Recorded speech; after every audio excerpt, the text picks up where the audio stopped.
learning objective A is going to encourage us to figure out if the inverse graph is going to be a function.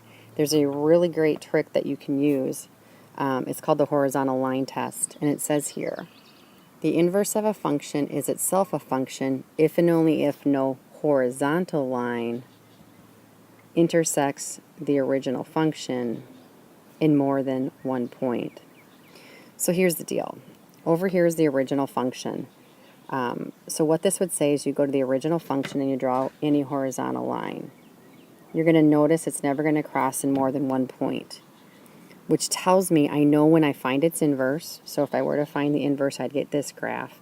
It tells me if I were to find the inverse, I know this would pass the vertical function line test. So the great thing about this is you do not have to actually physically find the inverse to answer the question. Just go to the original graph, the one they want us to find the inverse of, and do the horizontal line test. So in this case, this is a function. If you look at this graph right here, if this is the original graph and they say, hey, if you find the inverse, will the inverse be a function? Do the horizontal line test. You're going to notice it fails the horizontal line test right here. I'm already going to answer that no, when I find its inverse, it's not going to be a function. Well, here's the inverse. Let's say you found it. If you do the normal vertical line test for function stuff on this, it's going to fail the function vertical line test. So again, a great way of not having to actually do the math to find the inverse. Just stay at the original function and answer the horizontal line test on that one. Let me just show you how easy it is.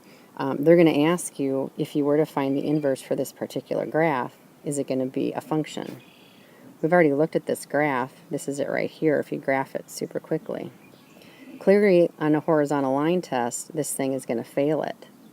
But I'll tell you, if you were to find the inverse on this, it's going to look something like that. And I can tell if I used the old school method of the vertical line test, that would fail the vertical line test.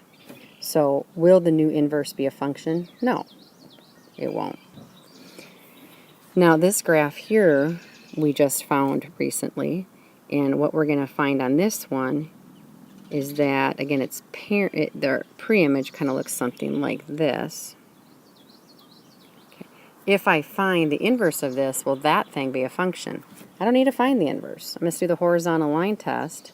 This thing is never going to cross our graph in more than one place, so yeah, sure, when I find the inverse of it, I know it will pass the vertical line test, so I can just answer yes. By the horizontal line test, I know the inverse of this graph will itself be a function.